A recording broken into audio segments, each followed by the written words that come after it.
Bonjour à tous et à toutes, et on est en live. Bienvenue sur le Cozy Lab ayant pour thème parents-enfants, comment entreprendre et travailler dans les meilleures conditions. Du coup, je suis accompagné cette fois-ci de Mélanie, Mélanie qui est la cofondatrice aussi du Cozy Lab, et dont le thème lui tient à cœur parce que elle est dans cette situation-là. Ouais, vaste sujet. Bonjour tout le monde. On se redit bonjour en live. Sujet intéressant parce que moi j'ai eu un retour de congé mat assez compliqué pour plusieurs raisons et c'est un sujet qui m'intéresse pour plein de points. Le fait que parfois on peut se freiner en tant que femme ou se freiner tout court pour entreprendre, c'est quand même un sacré sujet et il faut avoir une bonne motivation, une bonne dose d'énergie, de peps, etc. pour pouvoir se lancer. Et parfois, la maternité aussi peut être un frein. Il faudrait que ce ne soit pas un frein, en tout cas, dans sa carrière professionnelle. Voilà, donc je trouvais ça intéressant d'aborder le sujet et d'avoir plusieurs intervenantes diverses et variées avec des profils différents, que ce soit du salariat peut-être plus classique à de l'entrepreneuriat. Donc voilà. Du coup, comment ça va se passer? Merci Mélanie. Comment ça va se passer? Là, on est en petit nombre, mais il y aura, quand il y aura d'autres personnes, on les accueillera avec plaisir. N'hésitez pas à venir d'ailleurs. Euh, vous levez juste la main pour qu'on vous voit et pour vous si vous voulez discuter. On va juste vous poser des questions, Mélanie et moi, surtout Mélanie, parce que bon, moi, parent, hein, voilà. Euh, et du coup, on va juste commencer avec du coup, nos deux intervenantes. Si l'une de vous deux peut commencer à se présenter, Julie ou Sandra. Ouais, bonjour à tous. Donc, je m'appelle Sandra Lorenzo. Je suis journaliste au HuffPost. Je suis chef de la rubrique Life qui traite des sujets de vie quotidienne et de lifestyle. Voilà. Et je suis moi aussi mère. J'ai un petit garçon de 18 mois. Voilà. Très bien. Et Julie? Et bonjour à tous, moi je m'appelle Julie. Je suis grenobloise et entrepreneur depuis 10 ans maintenant. Et j'ai un petit garçon de 17 mois. Et je suis entraîneur comportemental et je lance plein de projets en ce moment autour de la parentalité. D'ailleurs, est-ce que tu peux expliquer ce que ça veut dire entraîneur, entraîneuse, je sais pas, à chaque fois, comportemental. Alors on dit pas entraîneuse. D'accord, j'en sais rien parce que du coup, j'aurais pu rectifier toute ma communication. J'ai mis toujours entraîneuse. Je me suis dit, allez, mais non. Alors on pourrait dire entraîneuse, mais le mot est un peu, comment dire, connoté négativement. Donc on dit entraîneur. Ah ouais, mais Et j'avais le même pas principe, pensé, quoi. en fait, comme on nous l'a beaucoup, beaucoup dit depuis le temps qu'on fait ce métier, c'est pour ça qu'on dit entraîneur. Des fois, je mets un E à la fin, mais bon. D'accord. Ouais, Le principe, c'est du développement personnel, enfin développement de l'individu. Et je travaille comme un entraîneur sportif, c'est-à-dire que j'observe le comportement de la personne et en fonction des observations, je lui propose des exercices qui passent par le physique et qui permettent du coup de toucher le mental et l'émotionnel. D'accord. Et en fait, on travaille par itération et sur n'importe quel sujet, en fait, presque. Principalement de la com de mon côté. et D'accord. c'est dans un but de coacher et d'accompagner des entrepreneurs pour le coup ou c'est plus large? Alors, c'est plus large. Moi, personnellement, je suis spécialisée dans le pitch à la levée de fonds pour les startups. Mais ça peut être du management, parce qu'on a aussi tout un aspect équipe. Ça peut être des commerciaux pour construire des messages commerciaux. Voilà, on a vraiment plein de sujets. J'ai des entrepreneurs aussi que j'accompagne en ce moment. Donc, voilà.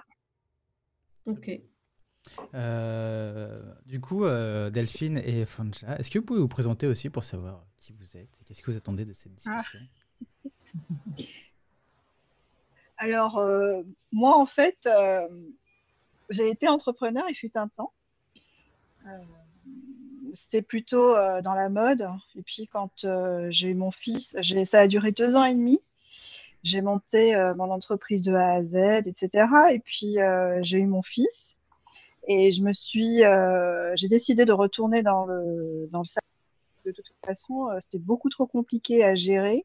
C'était pas du tout compatible avec mon mode de vie. Et parce que voilà, il fallait sortir tout le temps, il fallait beaucoup, beaucoup, beaucoup réseauter. J'étais épuisée et puis ça correspondait pas plus du tout en fait à mes attentes. Et c'est un peu comme ce qu'elle disait Mélanie, retour de congé maternité, on est face à plein de bouleversements, et puis j'étais plus concentrée sur la maternité, mais il fallait quand même travailler. Et puis, mais toujours est-il que je pense que j'ai toujours ce petit fond d'entrepreneuse derrière au fond de moi, parce que j'ai toujours plein de projets, etc. C'est juste une question de temps et de focus sur ce qu'il y a vraiment à faire. Voilà. Très bien. Je pense qu'on va revenir après sur toi. Delphine? Bonjour, moi c'est Delphine, je suis avocate, je suis à moitié à mon compte et à moitié pour un autre cabinet, donc j'ai un statut un peu, on va dire, sécurisant, puisque je voulais attendre de me lancer, d'avoir passé l'étape maternité, ce qui est maintenant le cas, vu que j'ai une petite fille de 10 mois actuellement, et je vois les bénéfices de pas encore être forcément à 100% à mon compte et d'avoir une partie cabinet, avoir un fixe qui est assez sécurisant en ce moment, on va dire, vu tout ce qui se passe. Et voilà, et je suis parmi vous pour découvrir le concept, que Flavien m'en parle énormément, et le sujet me plaît aussi beaucoup. Voilà. C'est marrant parce qu'on a plein de profils assez complémentaires. Donc, je trouve ça assez rigolo au final. Le choix de 100% salariat, 100% salariat, enfin, un peu des deux, je trouve ça rigolo. D'ailleurs, du coup, moi, je vais poser une première question pour vous. D'après vous, qu'est-ce qui est le plus simple d'être entrepreneuse ou d'avoir un truc plus fixe? Moi, me concernant, en tout cas, pour l'instant, c'est le fixe. Hein. Après, voilà, j'ai aussi choisi un emploi où je peux me retrouver, être en quelque sorte entrepreneuse. Je suis assistante de direction. Et en fait, je voulais pas retourner dans le salariat juste pour retourner dans le salariat. Je voulais aussi faire un métier qui avait du sens et qui me permettait de concilier ma vie pro. Donc, c'est vrai que c'est aussi un confort que j'ai trouvé aujourd'hui. Mais je pense que quand on est à son compte, il y a quand même, il y a aussi ce fond, il y a cette motivation qui est assez particulière. C'est-à-dire qu'on se lève le matin, c'est pour soi, on porte énormément de choses sur ses épaules. On est toujours à l'affût de 10 000 idées pour que ça se développe. Alors que quand on est dans dans le salariat, on suit des directives, mais on n'a pas cette peur du lendemain où on se dit mince, je suis en panne d'idées, je suis en panne de. Il faut que je gagne temps, il faut que ça se développe à telle vitesse, etc. C'est pas du tout les mêmes questions. Hein. Du coup, on accueille Élise. Bonjour Élise. Et Julie, est-ce que tu peux répondre à ça du coup? Avec plaisir. C'est pas facile d'être à son compte. Moi, je navigue à vue, mais depuis que je suis à mon compte, et je suis à mon compte depuis que j'ai commencé à bosser, donc c'est un peu particulier. Moi, je trouve ça hyper confortable parce que je peux gérer mes horaires comme je veux, en fait. Et par exemple, j'ai décidé que mon fils, il n'irait pas à la crèche le mercredi, donc je le garde le mercredi. Enfin voilà, alors après, j'ai aussi pas forcément un revenu hyper mirobolant, surtout en ce moment. Là, je suis en plus en lancement de nouveaux projets. Alors, j'ai quand même, enfin, le fait d'être entraîneur, et ça fait 10 ans que je suis entraîneur, j'avais quand même des clients, donc j'ai quand même un minimum de revenus. Enfin, à partir du moment où je fais des interventions. Donc ça, c'est un petit peu ma sécurité, même si c'est pas énorme. Et ensuite, pour moi, il y a vraiment la facilité de faire ce qu'on veut avec son temps. Voilà. Par contre, oui, au niveau financier, il faut pas avoir peur, quoi. Je pense. En tout début, en tout cas, parce que là, mon fils, il a 17 mois, donc je sais qu'il me demande plus de temps que quand il sera plus grand. Donc c'est un petit peu je mise aussi sur l'avenir. Et je suis aussi en train de me former cette année, donc j'ai beaucoup investi dans de la formation pas pour changer de voie, mais je me dirige plus vers tout ce qui est accompagnement des femmes vraiment à proprement parler. Donc je vais suivre 3 ou 4 formations dans l'année Donc là aussi, je suis vraiment en relancement, je recommence la roue, quoi. C'est bon, je suis dans une réunion. Et du coup, par rapport au sujet flexibilité, ce serait intéressant d'avoir ton point de vue, Sandra, parce que c'est un vrai sujet que moi j'avais aussi un peu balayé dans mon précédent job.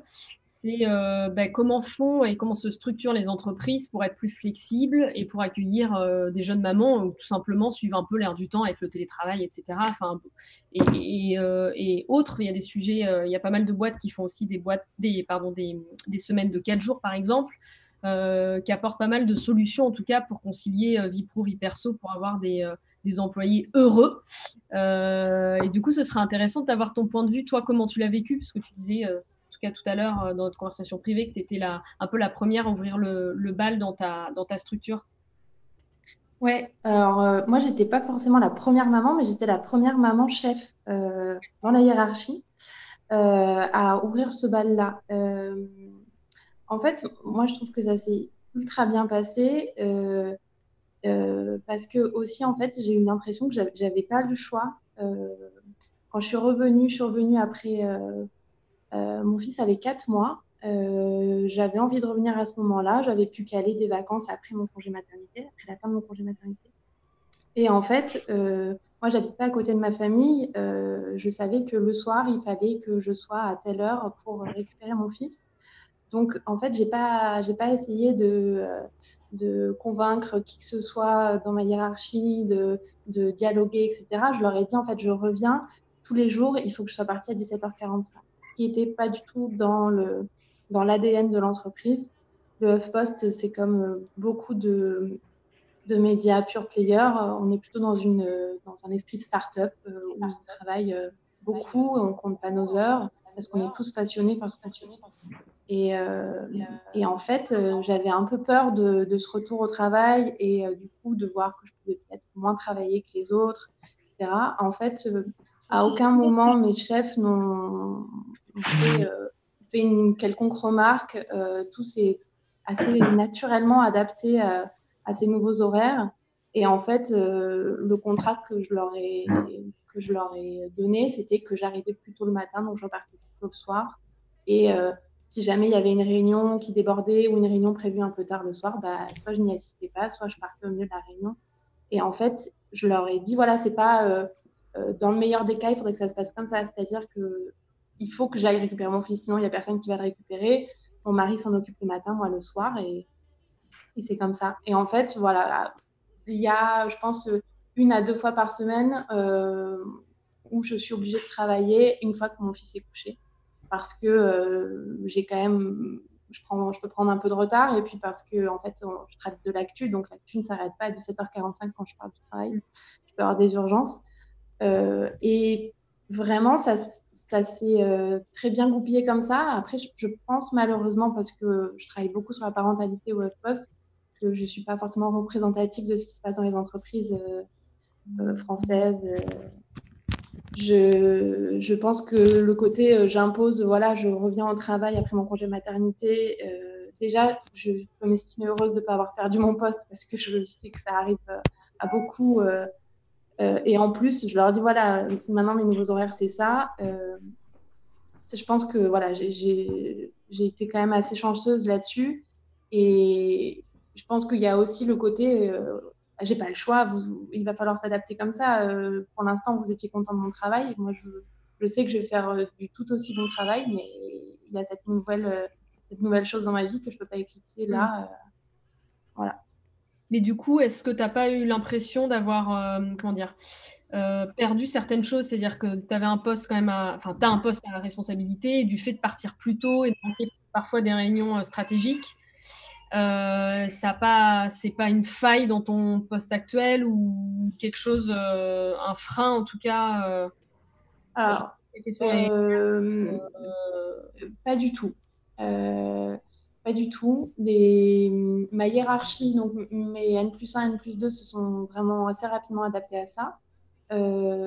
Sachant que je leur ai toujours dit que de toute façon, j'étais disponible par téléphone s'il y avait une urgence, s'il y avait quelque chose, voilà, et que je pouvais me reconnecter un peu plus tard le soir. Donc ça, il n'y a pas de problème. Dans mon équipe, pareil, je leur ai toujours dit que j'étais joignable, mais que là, ma journée s'arrêtait. le fait.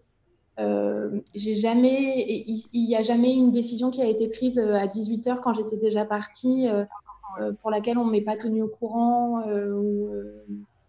ou que je découvre le lendemain matin parce que je suis partie un peu trop tôt le soir. Non. Et je pense que ça a même eu des vertus en fait. C'est-à-dire que moi, en tant que chef de service, j'ai aussi valeur d'exemple. Je sais que moi, je peux me permettre quelque chose que des gens qui viennent d'arriver dans la boîte, qui sont soit en CDD ou qui viennent juste de signer un CDI, ne peuvent pas forcément se permettre. J'ai bien conscience que voilà, moi, je suis au OEF depuis 7 ans et demi. Je pouvais me permettre de faire ça. Et du coup, ça a permis à d'autres aussi d'être un peu plus détendus là-dessus, de se dire, bon, elle le fait, elle y arrive. Moi aussi, en fait, je peux le faire. Je vais y arriver aussi. Ok. Et, aussi, tu voulais dire un truc, Mélanie? Non. Et toi, Delphine, comment tu t'organises aussi, parce que du coup, tu es en libéral. Du coup, ça a dû changer pas mal de choses. Comment est-ce que tu arrivais à organiser un peu tout ça aussi? C'est assez similaire à Sandra, en fait. Je pensais que j'allais pas réussir parce qu'en fait, j'ai une activité très fluctuante et ça dépend des audiences que je peux avoir et je travaille en droit de la famille. Donc, c'est que des audiences où l'oralité est très importante et c'est-à-dire qu'on peut recevoir des conclusions la veille, il faut répondre pour le lendemain. Et là, je me suis dit, bon, ça va être hyper compliqué maintenant que j'ai ma petite, mais en fait, pareil, j'ai pas laissé le choix. Et moi, je me suis pas laissé le choix. C'est à 18h, pareil, je pars, il faut que j'aille la chercher à la crèche. Et après, je vois comment je me reconnecte et comment je peux retravailler différemment. En fait, c'est juste de l'organisation, de dire bon bah dès qu'elle dort, je peux regarder mes mails, je peux gérer 2-3 trucs, appeler des clients. Voilà, c'est un travail totalement différent, mais en fait totalement faisable. Faut juste se dire, mais en fait, on n'a plus le choix, c'est comme ça. Et puis, finalement, il faut qu'on en profite aussi de ces petits bouts. Hein. On les a pas fait juste pour les voir 30 minutes le soir. Donc voilà, et après, c'est aussi de l'organisation. Dès que mon mari rentre, il prend le relais. Ça me permet aussi de faire autre chose que j'aurais besoin de faire pour mes conclusions le lendemain. Et voilà, c'est juste, je pense, le mot, c'est organisation. Ouais. Justement, peut-être en termes d'organisation, toi, Julie, on en avait un petit peu parlé avant, mais j'ai l'impression que ton fils, tu l'as trimballé dans pas mal de rendez-vous. Enfin, tu as fait ta vie. Ouais, en fait, ce qui s'est passé, c'est que à la fin de mon congé mat, sachant que quand on est à son compte, on n'a pas vraiment, mais bon, j'avais quand même compté 3 mois et demi, 4 mois, j'avais trouvé une nounou. Il s'est trouvé que la semaine où il a commencé la nounou, on a appris qu'il avait une place en crèche en septembre. La crèche municipale qui est à 5 minutes de la maison. Donc, au lieu de prévenir la nounou au dernier moment qu'elle allait plus avoir de contrat à partir de septembre, on l'a prévenue tout de suite. On lui a dit, bah voilà, on a une réponse de la crèche. Elle l'a sûrement très mal pris. Et après, on lui a laissé notre fils. Et ça s'est super mal passé. Donc, au bout d'un mois, j'ai dû arrêter. En plus, mon fils, je l'allaite. Donc, les bébés allaités, des fois, c'est un peu compliqué, etc. Bon, ça s'est mal passé. Et je me suis retrouvée avec mon fils 100% du temps entre du 15 mars à début septembre. Et de me dire, bah, je fais quoi maintenant? Enfin, je ne pouvais pas retrouver quelqu'un pour 4 mois. En plus, juillet, août, c'est les vacances. Enfin, voilà. Moi, en juillet-août, en tant qu'entraîneur, j'ai aussi une baisse d'activité, c'est assez saisonnier, donc j'ai dit bon bah je vais le garder avec moi. Et là, j'ai rencontré, alors à Grenoble, on a une association qui s'appelle les Super Moms, et l'idée c'est de faire bouger les lignes en termes de parentalité et de travail. Et donc il y a des conférences qui s'appellent Work Like a Mom, donc l'idée c'est de travailler comme une maman. Donc ça marche aussi pour les papas. Je les ai rencontrés, et en fait les Super Moms étaient incubés chez Ronald Pias, un incubateur de l'ESS. Et l'idée, c'était vraiment pardon, l'économie sociale et solidaire. Okay. Voilà. Donc, j'ai rejoint l'aventure des Super Moms, sachant que, comme c'était un projet incubé, il y avait des journées de formation, on avait aussi des coachs qui nous accompagnaient, etc., pour pouvoir vraiment créer une structure et donner du sens derrière et que ce soit pérenne. Donc, c'est le mot d'ordre de Ronald Pias, c'est entreprendre pour les fragilités. Et l'idée, c'est vraiment sortir de l'isolement social les parents qui sont entre deux jobs, qui sont en pause bébé, voilà, qui sont dans ces situations-là. Et donc, j'ai trimballé mon fils à toutes les formations. On avait fait formation commerciale avec le bébé dans la poussette. Et on était toutes comme ça. Donc, en fait, on allait toutes bosser chez Ronapia avec nos enfants et ça s'est super bien passé. Donc, c'est faisable aussi. J'ai rencontré une maman, elle n'était pas avocate, mais elle était dans le milieu comme ça, enfin, dans ces genres de métiers-là. Et elle allait travailler avec sa fille dans son entreprise, quoi. Julie, t'as Élise qui t'a mis un petit message dans la conversation. Est-ce que c'est bien ça le lien de Supermum? Alors, je vais te dire, j'ai vu un message. Supermum Grenoble. Ouais, c'est ça, ouais. Ouais, on a un groupe Facebook, on a donc le site, j'ai bossé sur le site. Enfin, voilà, on fait plusieurs choses. J'arrive pas à avoir tout le message. Ça n'existe pas ailleurs, ça. C'est que là, Alors, c'est ça. donc pour le moment, c'est que à Grenoble, mais l'idée, ouais, Supermoms Grenoble. On a aussi un site, enfin voilà, on a plusieurs médias. Et le site, c'est supermoms-lab.fr, ouais, c'est ça. Alors, l'idée, justement, c'est de pouvoir essaimer dans plusieurs villes. On a mis un petit peu de temps à créer l'asso. Là, ça y est, elle est officielle. On doit faire notre première AG et ensuite, on veut vraiment pouvoir essaimer dans d'autres villes et même à l'étranger, puisque la fondatrice est italienne. Donc, il y a des racines européennes. Et donc, on monte plusieurs projets. Il y a un projet qui s'appelle le label Bienvenue Bébé qui a été co-créé avec la ville de Grenoble. Et l'idée, c'est aussi de pouvoir l'essaimer dans d'autres villes. C'est de labelliser des lieux qui peuvent nous accueillir, donc qui ont, par exemple, une chaise haute, qui ont un chauffe-biberon, qui nous permettent d'allaiter si on allaite, etc. Donc, il y a 6 macarons. Et on aimerait bien aussi l'essaimer dans d'autres villes en France et à l'étranger. C'est des exemples. L'idée, c'est de bosser en mode hyper agile, de se dire si on a 2 heures de travail dans la semaine, et ben on se met sur un bout de projet, on apporte notre pierre à l'édifice.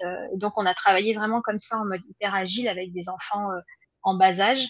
Donc moi, j'ai fait ça vraiment 100% du temps jusqu'en septembre. Et puis là, je lève un peu le pied pour pouvoir faire aussi un peu rentrer des sous.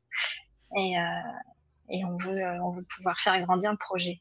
Du coup, tu as Élise. On a une adhérente, c'est ça? Super. Je disais que tu étais à Paris, ça m'intéresse. Parfait, à Paris. Moi, j'ai pas regardé, mais je trouve ça hyper intéressant. Mais en fait, c'est que pour les mamans avec un enfant en bas âge, ou c'est plus l'idée, c'est vraiment de valoriser aussi le fait que tu es mère, tu travailles et que le jour où, je sais pas, il y a des grèves, machin, tu viens avec ton enfant en entreprise, par exemple, parce que moi, ça me fait tout de suite tilt, tu vois. Aujourd'hui, quand on a un enfant, moi, le mien, il a 7 ans, le problème reste toujours entier. En cas de problème, grève, l'école, je sais pas, pour l'instant, j'ai pas eu ce problème, mais j'ai eu le cas dans mon ancienne entreprise où tu te dis toujours, emmener un enfant au sein de ton entreprise, c'est quand même emmener une tare, quoi, parce qu'il n'y a pas de place pour les enfants.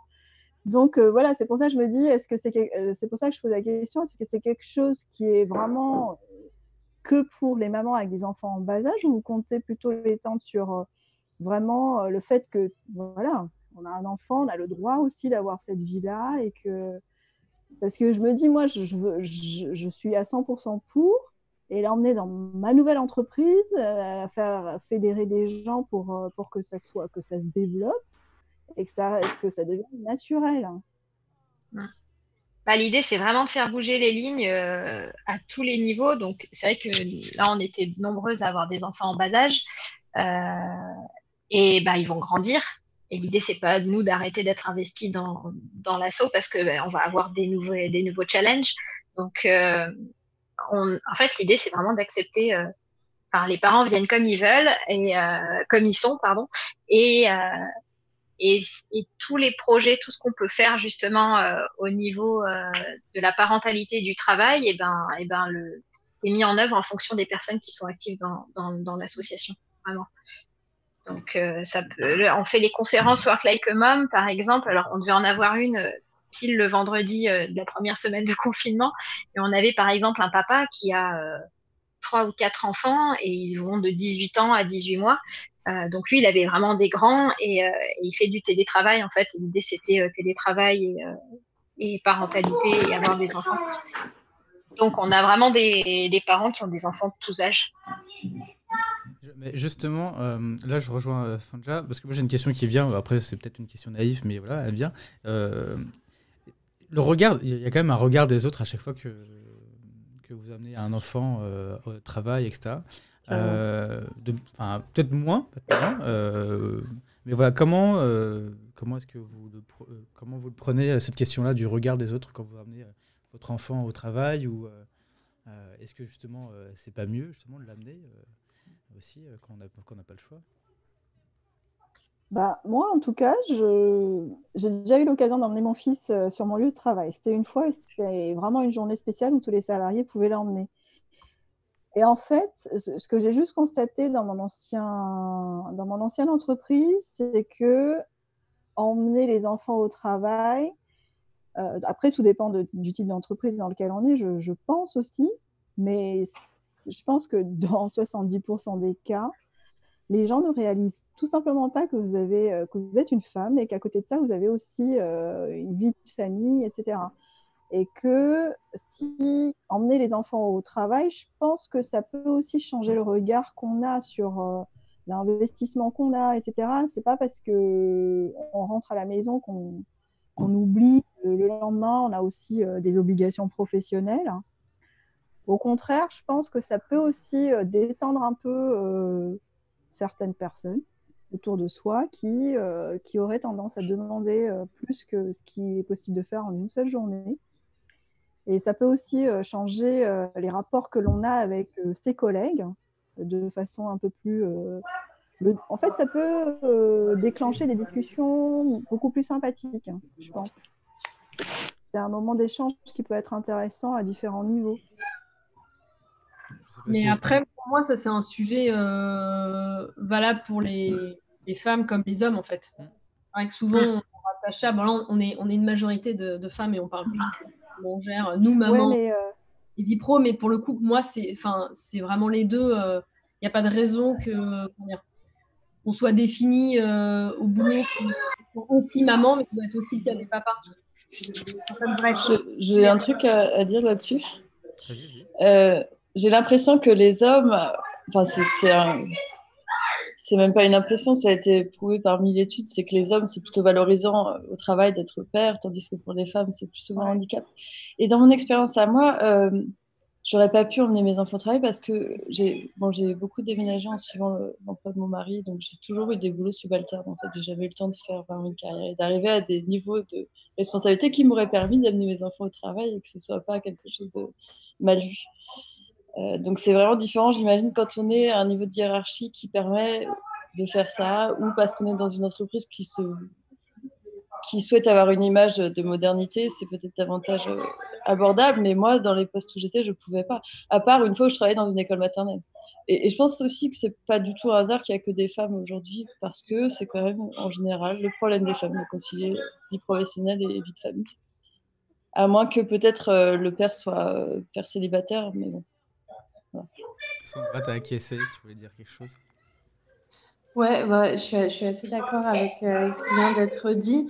Je rebondis juste sur le côté, c'est plutôt valorisé pour les hommes d'être pères dans l'entreprise. Je pense que si justement ils pouvaient eux aussi amener leur enfant quand il y a une grève ou quand il y a un problème, ça changerait vraiment le regard qu'on porte sur eux.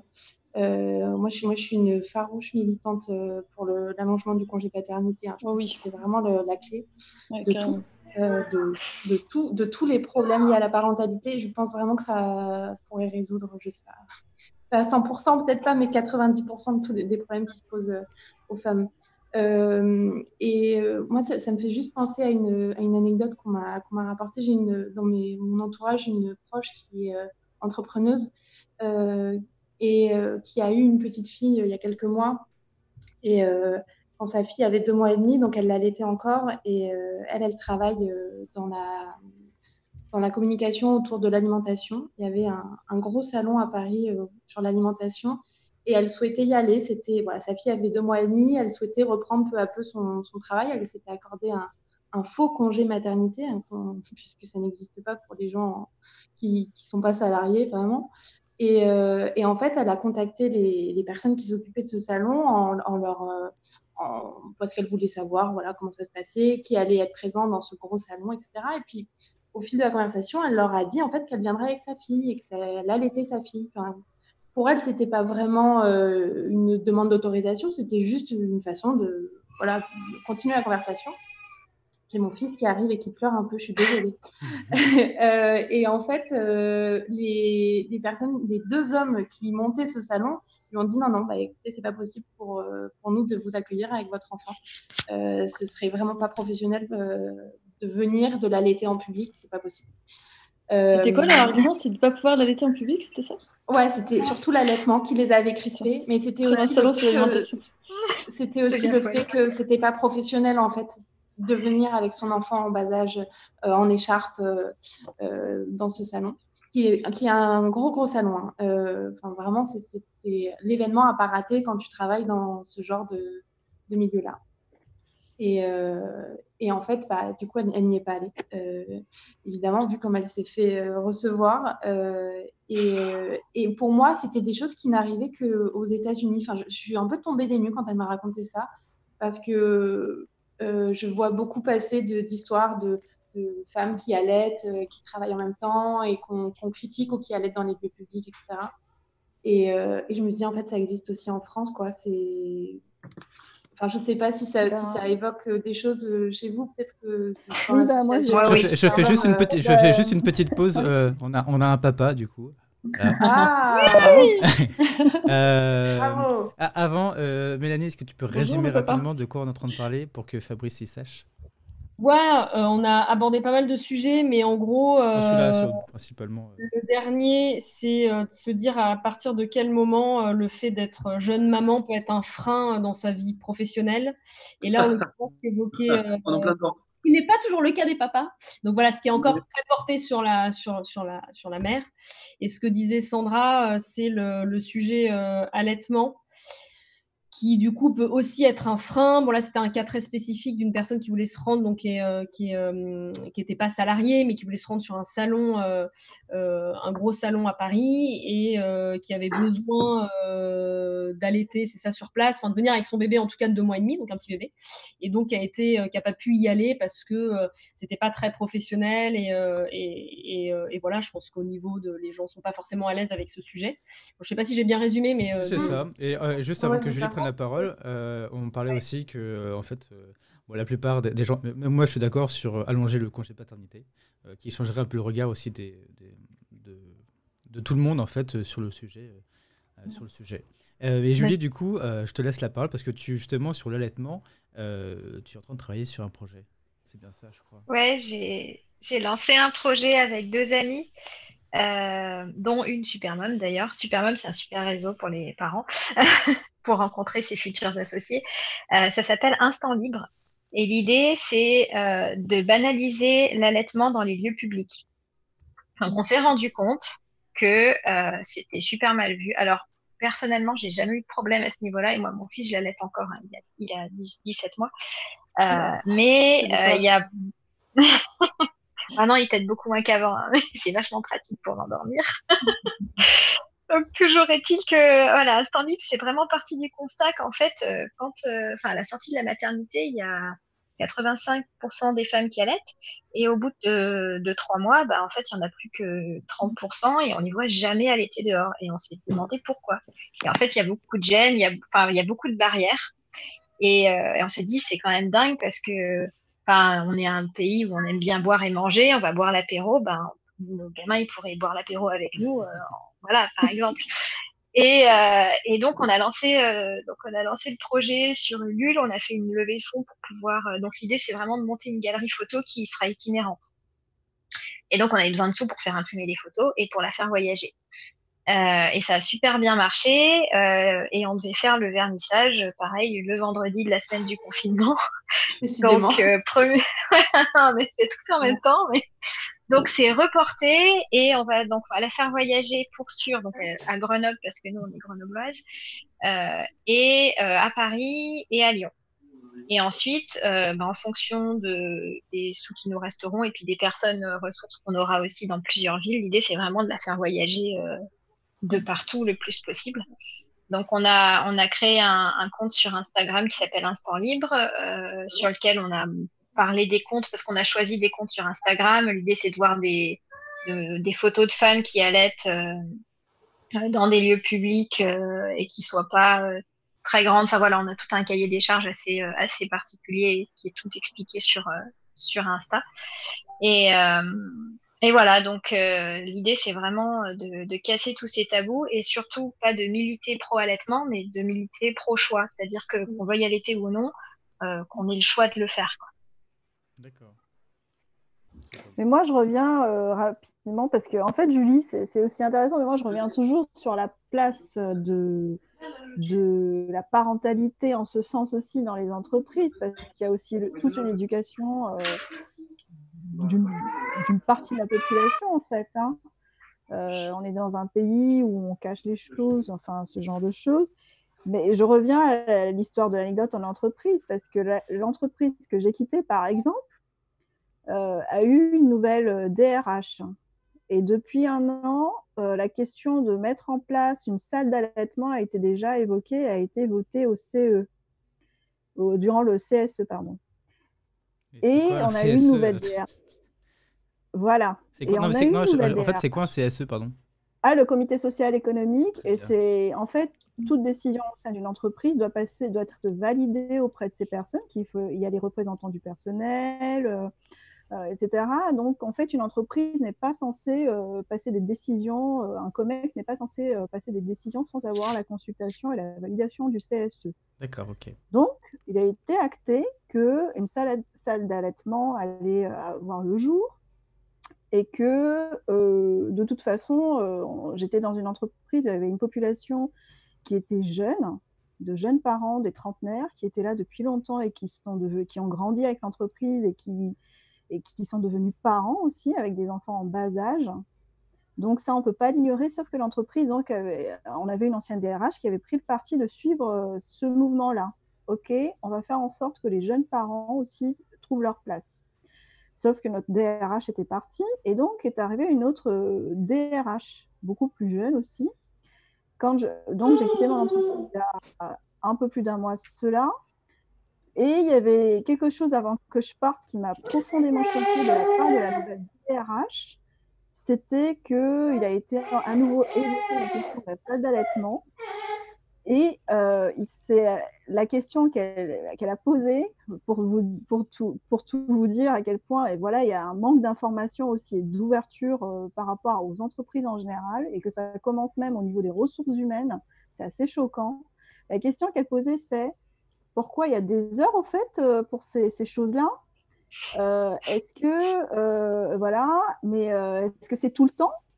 Est-ce que c'est, et avec beaucoup de dédain, et c'est une personne qui n'était pas mère et qui ne pouvait même pas comprendre qu'une femme qui est en retour de congé maternité, qui allait, etc., a justement besoin de répondre à des besoins primaires qui ne sont absolument pas contrôlables. Et dont la seule réponse, c'était le dédain et le déni, comme quoi ça pouvait arriver.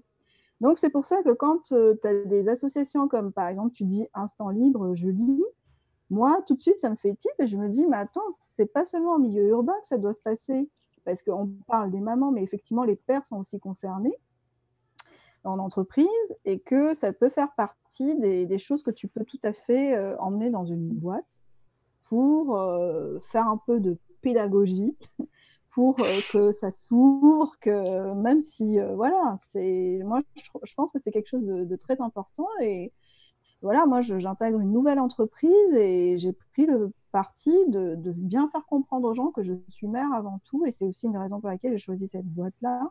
C'est qu'ils ont tout à fait conscience aussi de mes obligations maternelles et que voilà. Mais moi, je pense qu'il y a déjà une éducation à faire en amont avant avant que justement la place de la femme qui revient de congé maternité soit totalement acquise et pareil pour les pères. Voilà. Du coup, on va laisser la parole au père. Fabrice, t'es là? Tu nous entends? On a démuté, ouais, très Oui, bien. je t'ai démuté. Tu m'as entendu un petit peu? Oui, j'ai entendu. Alors, je suis pas du tout concerné par la question de l'allaitement. Enfin, j'ai pas d'avis en fait sur la question. Chacun fait un peu ce qu'il veut. Je sais pas comment ça peut s'organiser avec des entreprises. Là, c'est plus sur le regard, en fait, le regard qui peut Oui, porter. mais voilà, j'en ai pas en fait. J'ai pas vraiment de regard. Enfin, en fait, ça m'intéresse. Enfin, je suis tellement pas concerné qu'au finalement, j'ai pas d'avis et que après, si des entreprises peuvent réussir à aménager des temps, je sais pas, je suis pas pour les entreprises campus où il y aurait des crèches et où on pourrait se libérer à chaque moment. Parce que c'est compliqué, parce qu'ensuite l'entreprise accapare un peu la vie privée. Enfin, je trouve qu'il y a des risques aussi à vouloir trop faire entrer l'intimité dans l'entreprise. C'est le risque que l'entreprise entre dans l'intimité aussi. Donc c'est difficile parfois de cloisonner. Mais par rapport au sujet de travail et parentalité, enfin en tout cas on est en plein dedans. On a donc une fille qui a 1 an, Romy, et puis notre fils qui est en train de prendre son dos à côté qui a 4 ans. Et donc là, on est en train de quitter Paris parce que c'est possible. Enfin, notre déménagement est suspendu. On part vivre dans l'Est pour que ce soit plus facile à gérer et plus agréable pour nous.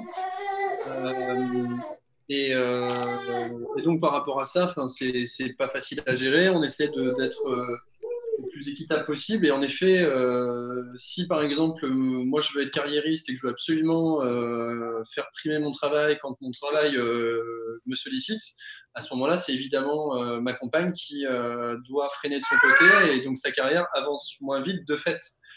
Donc il y a un besoin de recadrage permanent et ça, évidemment, Juliette le fait quand il le faut. Évidemment, de me freiner aussi si par exemple je ne me rends pas compte que je me laisse trop solliciter et donc on peut ne pas s'en rendre compte et on l'a vu autour de nous, des amis qui défendaient des points de vue un peu comme le nôtre, très paritaires et qui finalement se faisaient avoir. En tout cas, les femmes se faisaient avoir, elles continuent de se faire avoir parce que au fur et à mesure, le décalage s'est créé et petit à petit, on voit que l'écart se creuse de plus en plus. Et au bout d'un moment, les garçons ont des boulots importants. Et puis, il faut bien, à un moment donné, que l'argent entre. Quand on commence à avoir 2 enfants, c'est pas évident. Et les filles, elles sont freelance parce que c'était plus souple, etc. avec la grossesse. Et résultat des courses, rapidement, elles deviennent freelance à mi-temps. Et puis, petit à petit, mère au foyer.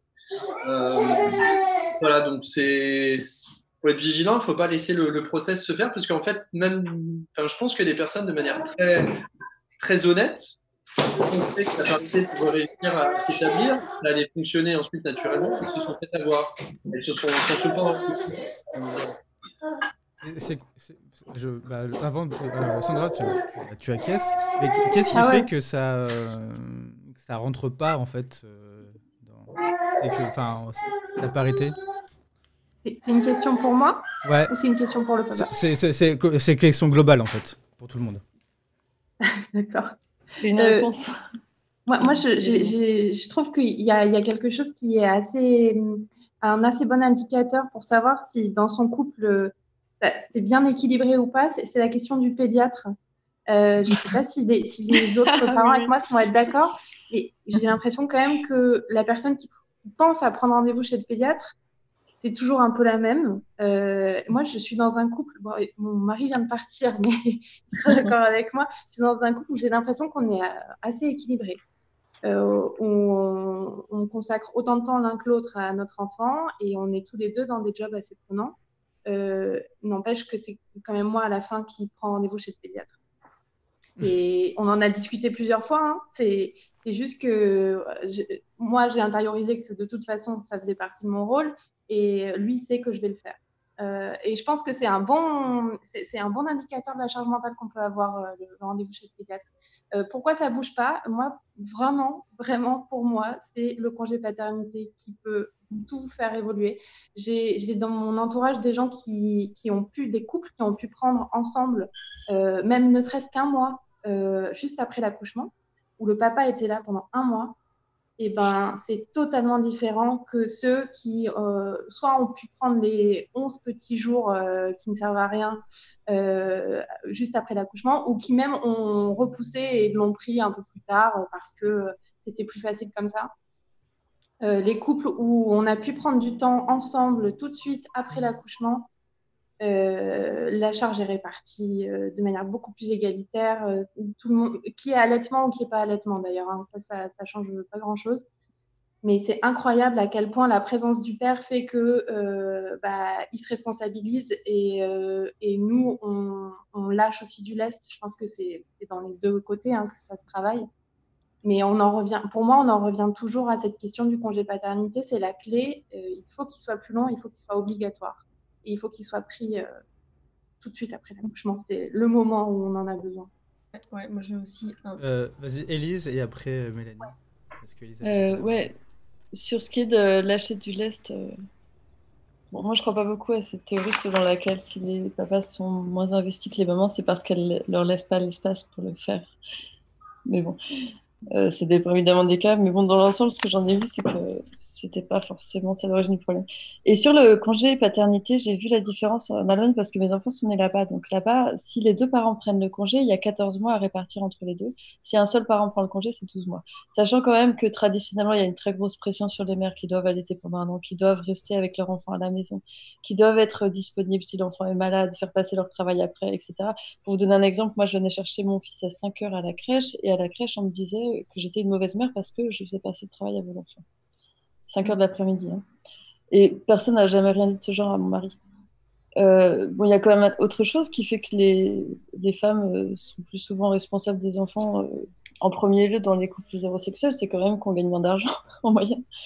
Et pour l'agent économique famille, c'est quand même plus pertinent à un moment donné de privilégier la carrière de l'homme. Et à force, évidemment, il y a un effet d'augmentation de la disparité entre les revenus des deux membres du couple qui fait que ça ne tend pas à s'arranger avec le temps, quoi. Mélanie. Ouais, moi je voulais juste rajouter un petit sujet, c'est l'entourage aussi. Alors il y a un autre indicateur en plus du pédiatre, c'est la crèche, à savoir est-ce que la crèche appelle autant les mamans que les papas. Ben, moi bizarrement c'est l'inverse, la crèche n'appelle que le papa. Donc du coup je le prends mal. Bon, bref, donc je trouve ça assez drôle parce qu'on m'avait dit tu verras tout le monde, toute la crèche, on va tout le temps t'appeler toi, dès qu'il y aura un problème ce sera toi. Et là c'est plus le papa. Donc, grosse remise en question de mon côté. Mais après c'est aussi l'entourage. Parce que quand bien même, voilà, je pense qu'on a des gens assez ouverts autour de nous, que ce soit la famille de Michel ou ma famille. Très souvent, quand il s'agit de faire manger ma fille ou autre, on s'adresse tout le temps à moi. Et surtout, on parle de ma mère. Ouais, on parle de ta mère. Moi, ça m'en gêne et ça fait vachement chier Michel. Ouais, il me pose pas la question. Et c'est un petit exemple. Ouais. C'est un petit exemple, mais du coup, c'est assez frustrant et on se dit que l'entourage, il est pour beaucoup. Il y a une espèce d'ancrage comme ça, quelque chose qui est. Alors qu'elle le sait très bien qu'on est complètement dans la parité et elle le voit. Mais voilà, ça, dès qu'il s'agit de ma fille, de son bien-être et autres, c'est plus la maman qu'on va voir. Du coup, je trouve ça, je trouve que c'est aussi. Faut éduquer et faire évoluer aussi son entourage. Et c'est pas toujours simple quand il s'agit de la famille, en l'occurrence. Voilà. Moi, j'ai deux choses qui me viennent. La première, c'est par rapport à la parité homme-femme. J'ai une amie et associée qui, elle, ramenait de l'argent, donc qui travaillait pendant que son compagnon gardait les enfants. Donc, ils en ont 3. Ils ont aujourd'hui 50 ans, donc les enfants sont grands, mais c'est toujours lui qui s'en est occupé. Donc, ça existe, mais c'est pas la règle, on est d'accord. Et par rapport aux enfants, ma belle-mère ne comprend toujours pas pourquoi mon fils a eu une cuisine à Noël, donc c'est très ancré ce genre de choses. Ouais. Donc il faut vraiment, je pense que c'est vraiment faire bouger les lignes autant pour l'entourage personnel que professionnel. Et du coup, est-ce que, du coup là c'est aussi question générale, mais est-ce que du coup ce confinement a permis de bouger des lignes ou pas?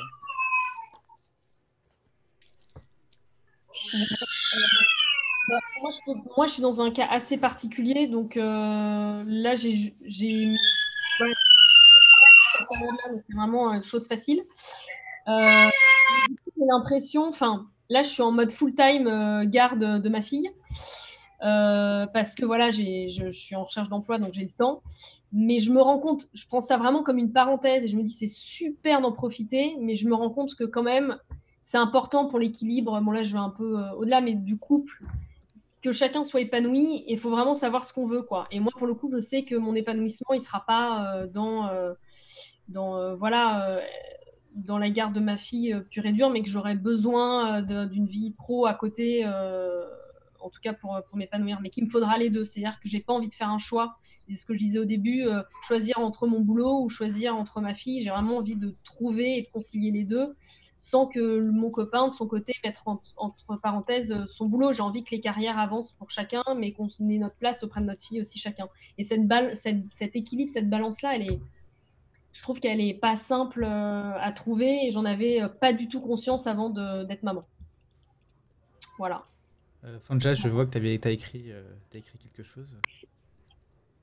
Oui, parce qu'en fait, ce qu'il y a, c'est que moi, je suis divorcée. Et en fait, ça change aussi beaucoup la donne quand on a son enfant une partie du temps. Alors avant, on était sur un week-end sur deux, donc effectivement, c'est aussi une des raisons pour laquelle j'ai opté pour un emploi où je peux vraiment concilier ma vie pro tout en restant femme et mère, parce que c'est fait 3 choses à encaisser.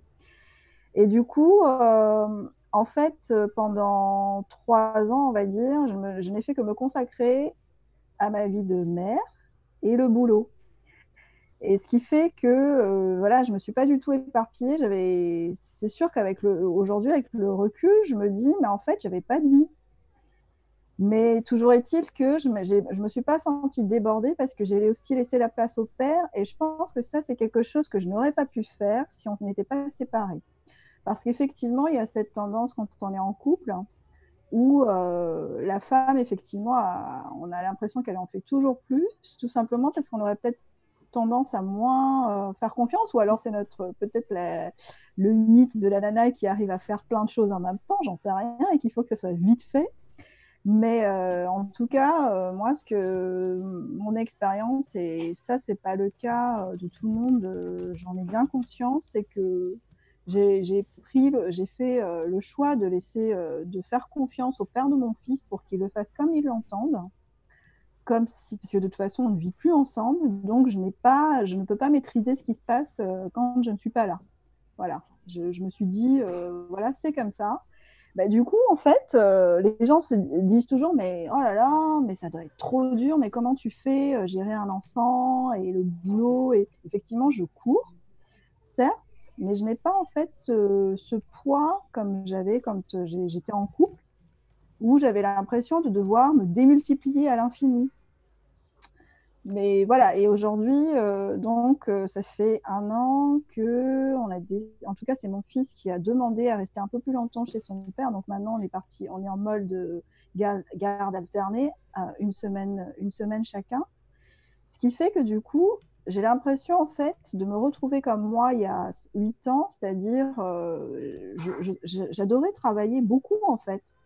Ce qui fait qu'aujourd'hui, je suis en capacité, une semaine sur deux, de me consacrer à fond sur mon travail et les choses qui me passionnent fondamentalement.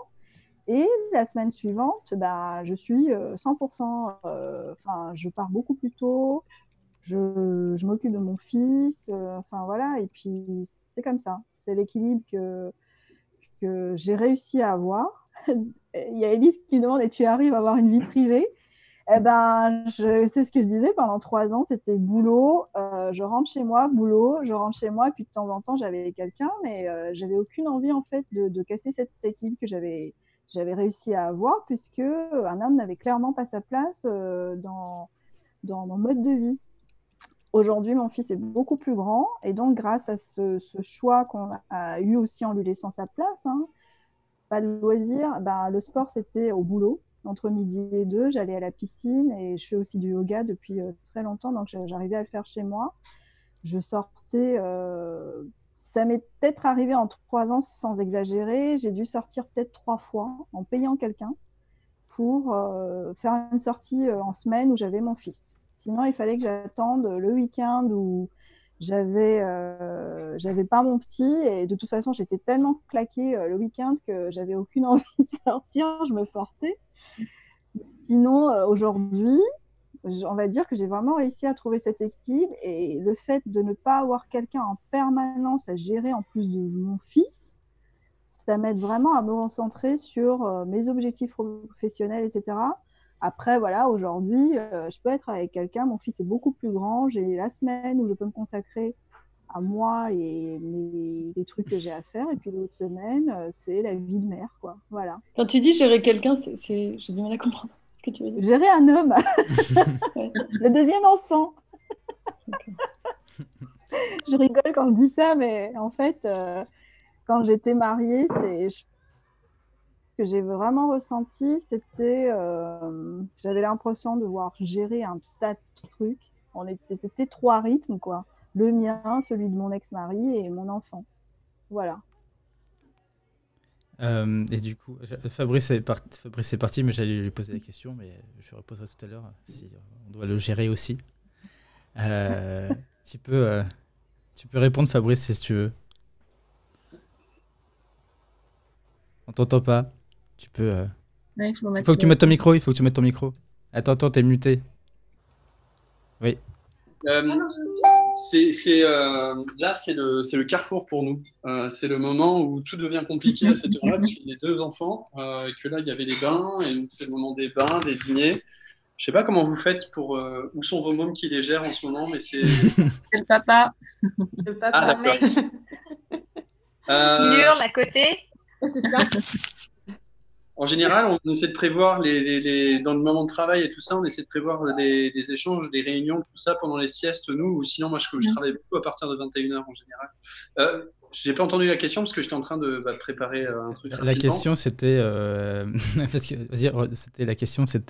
est-ce que les pères sont aussi... Enfin, en tout cas, les mères doivent gérer les pères aussi, comme en plus. Sujet. Sujet... Certainement certains, oui, enfin ça je sais pas. Parfois il y a aussi des pères qui gèrent des mères, enfin je sais pas, oui, non, je Non, pense c'était que là il juste- y a autant de cas qu'il y a de possibilités. C'était Enfin, pour te taquiner aussi. comment? C'était pour te taquiner aussi. Ah oui, bah, je sais pas, j'ai pas l'impression d'être plus géré. Enfin là oui, puisque je suis avec vous, donc forcément Juliette est en train de gérer les 2. Bon, elle me fait pas non plus mon dîner, mais c'est... non, mais je sais pas, ça dépend. Pas l'impression, Mélanie, vas-y. Non, moi j'ai une petite remarque, juste, c'est parce que je vois le temps qui file, et Julie avait évoqué quelque chose que je trouvais de super intéressant quand je l'avais eu au téléphone, c'est que ce soit pendant un congé parentalité, on va dire, comment on peut valoriser, il y a une structure qui fait ça en Italie notamment, valoriser les compétences acquises quand on est parent, quoi. C'est-à-dire gestion du temps, organisation, gestion du stress, un enfant qui crie dans les oreilles et en même temps j'écris un mail hyper important. Et juste pour conclure, peut-être sur un cadre un peu plus pro, je trouvais ça super intéressant et je voulais savoir si tu pouvais nous en dire 2 petits mots. Mais je voulais pas te couper, Fabrice, si tu avais autre chose à dire sur le sujet. Voilà. Bah, du coup, si tu as autre chose à dire, Fabrice, ou tu veux que Bah, je suis désolé parce que ouais, c'est vrai que j'ai l'impression de passer rapidement. Tout est un peu compliqué, vous avez vu. Non, bah, je sais pas. Comment? C'est parce que Ouais, il y t'en en as a 2. Ah oui, alors ça, si vous en avez pas 2, bah 2, c'est pas parce qu'on a eu le premier que ça va être pareil. C'est qu'ensuite il y en a 2 à gérer et que pas trop de 2 pour en gérer 2, voire se faire aider un peu des grands-parents. Là, pendant la période de confinement, on a fui chez mes beaux-parents parce qu'on arrive à avoir un peu d'aide. Ça compte beaucoup. Et c'est aussi une des raisons pour lesquelles on quitte Paris aussi. On n'a pas de famille à Paris et gérer 2 enfants juste à 2, même si on a des amis qui sont pas très loin, qui ont aussi 2 enfants, ben on se rend compte qu'on les voit très peu. Et donc là, oui, on essaie de se trouver un endroit, un cadre de vie qui colle un peu mieux avec ses besoins, avec ses nouveaux besoins. On veut aller au cinéma aussi, ouais. On est la belle famille, la messe, ouais. On espère aller au cinéma ensemble de temps en temps. Waouh. Les babysitters, ça coûte une blinde. Ouais, tout est compliqué. C'est pas ouais, un week-end sans enfant, ouais, bah, c'est ça. C'est très rare. Ouais.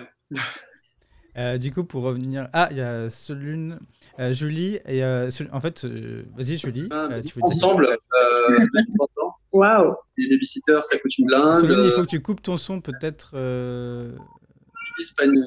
Ouais, un week-end sans enfant, ouais, bah, c'est ça.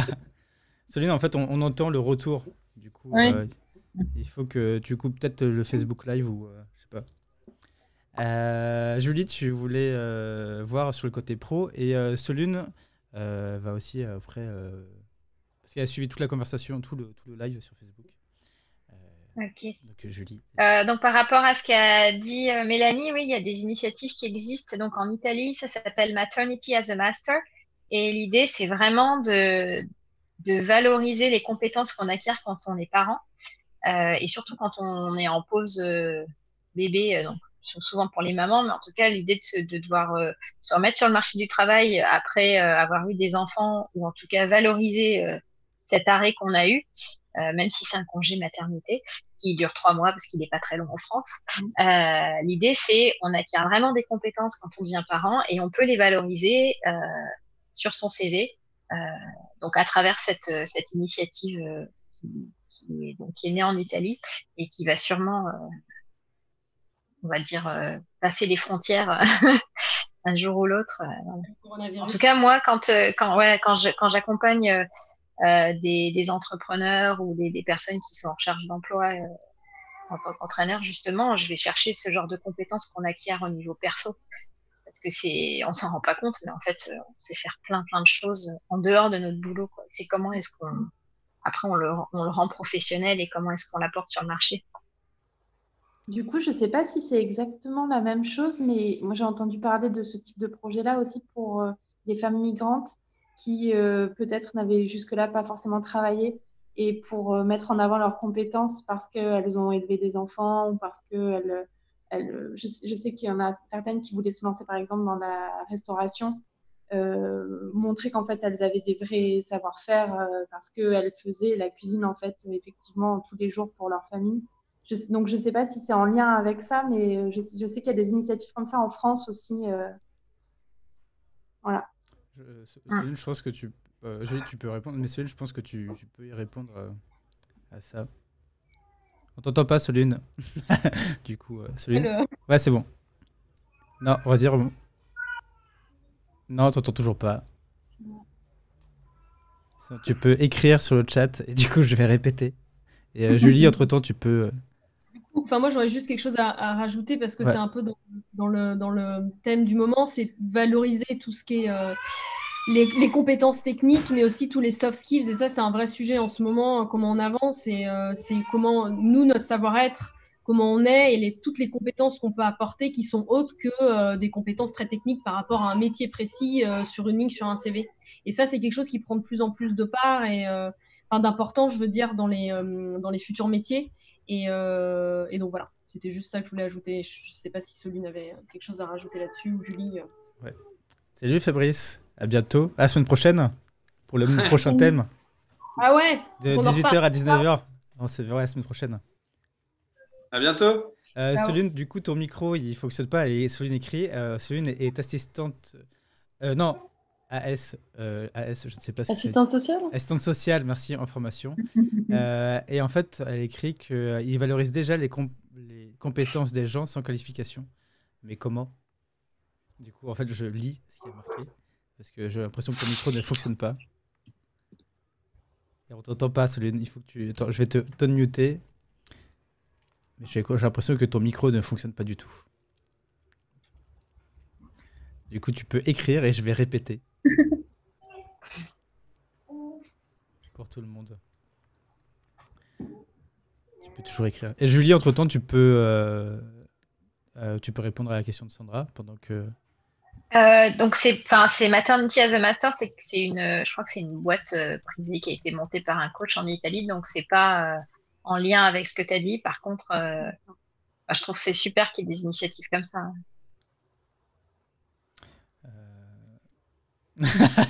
Mais du coup, Soline, ton micro ne marche pas. Du coup, ça va être un peu difficile. Et en plus, on arrive à la fin. Alors, je sais que c'est encore plus frustrant. Est-ce que du coup on arrive à la fin? Bon, au pire, Céline, tu m'écriras un petit texte et qu'on mettra à la suite de la vidéo, si possible. Parce que vu qu'on t'entend pas, ça va être un peu difficile. Pour finir du coup cette conversation, parce qu'on arrive déjà à la fin, ça passe très vite, on aurait pu rester encore 2 heures dessus. Est-ce que vous avez un petit mot à dire chacune, du coup, vu que Fabrice est parti aussi? Bah, le mot de la fin, ça serait il y a beaucoup de choses à faire. C'est vrai, à commencer par changer les mentalités déjà. Oui. J'ai Alors, un ouais. point que j'aimerais bien signaler, c'est que j'entendais par exemple à propos des femmes migrantes qui voulaient accéder à un emploi, qu'elles n'avaient pas travaillé. Et j'aimerais bien qu'on pense à ce moment-là à dire qu'elles n'ont pas eu d'emploi avant, plutôt que de dire qu'elles n'ont pas travaillé. Parce que c'est assez rare des parents qui n'ont jamais travaillé. Exactement, tu as raison. Je suis totalement d'accord aussi. Ouais. J'avais vu une étude qui a été faite, je crois qu'en mettant bout à bout tout ce que fait une mère au foyer, on arriverait à un salaire à plus de 6 000 euros. Ouais. Donc, Et non-stop, hein. Corvéable à souder. non-stop. La nuit, le jour. Avec 4 bras. Julie, déjà, Fanja, est-ce que tu as un dernier mot à dire? Parce que Non, moi, j'encourage en tout cas Julie dans sa démarche parce que, encore une fois, moi, je répète toujours le mot éducation parce que il faut apprendre, il faut transmettre des messages aux gens et les gens sont très visuels. Donc, l'idée de l'expo, ça c'est vraiment très sympa, mais si vous avez la possibilité de le proposer en entreprise, faire des journées comme ça informatives, ce serait génial. Et moi d'ailleurs, je suis prête à vous supporter dans ma nouvelle boîte si l'opportunité se présente. Parce que voilà, moi je pense déjà à moi. Je me dis, j'ai envie d'arriver au travail et de ne pas porter la casquette maman comme si c'était quelque chose de difficile. Et non, c'est ma vie, ça fait partie de ma vie. Et si un jour vous avez la possibilité de venir à Paris, de présenter un truc, moi je suis prête à vous soutenir dans mon entreprise. Voilà. Top, merci. Delphine et Elise ont dit leurs mots. Solune n'a pas de micro. Sandra, est-ce que tu as un dernier mot à dire? Oui, moi je pense que quelque chose qu'on a évoqué un peu brièvement, mais ça me semble vraiment important, c'est qu'on est dans une période assez compliquée. Et je crois qu'entre autres, bien d'autres choses, c'est aussi un gros révélateur de toutes ces questions qu'on se pose autour de la parentalité, de l'organisation, de la vie au travail, la vie à la maison. Et de ce que je vois autour de moi, c'est bien souvent, ça va toujours dans le même sens en fait. Les personnes là qui ont dû s'arrêter pour s'occuper des enfants, c'est comme ce qu'on disait tout à l'heure, c'est les personnes qui gagnent le moins ou qui sont dans une position un peu plus précaire vis-à-vis du monde du travail. Et je pense qu'il faut qu'on voit aussi cette période-là comme un effet miroir et que ça puisse faire évoluer les choses au moins là-dessus. Je vois qu'il y a The Atlantic qui a écrit là-dessus. qui vient nous rejoindre. Mais je peux dire un truc. En fait, je trouve que le confinement, là, justement, ça permet aussi, je pense, à mon avis, les entreprises, c'est une chance pour certaines entreprises de l'expérimenter, le télétravail avec les enfants à la maison. Parce que là, pour le coup, moi, en tout cas, j'ai des collègues. Moi, par exemple, aujourd'hui, je ne travaille pas le matin. Je le fais savoir, même si je suis disponible, je ne travaille pas le matin parce que je préfère me consacrer à mon fils. Les réunions, les mails, c'est l'après-midi. Et il y en a plein qui font ça et bizarrement, ça s'entend très bien. Donc peut-être aussi qu'on est à un tournant de quelque chose qui va se passer dans les entreprises. On l'espère. Il y a déjà quand même beaucoup de choses qui bougent et notamment dans les pays nordiques, en Suède notamment, où ils essayent d'être de plus en plus flexibles et vis-à-vis des mères et des pères.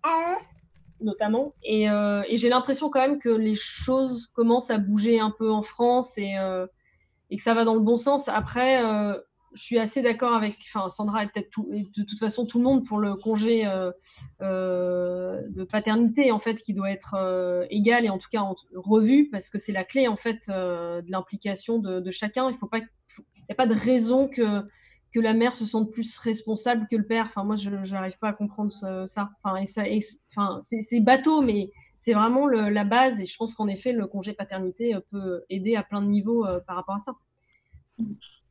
Voilà. Ouais, je suis toujours... Julie, est-ce que tu as un dernier petit mot à dire? Les choses changent, les lignes bougent. Et je pense que justement, on est la génération qui aide à faire ça.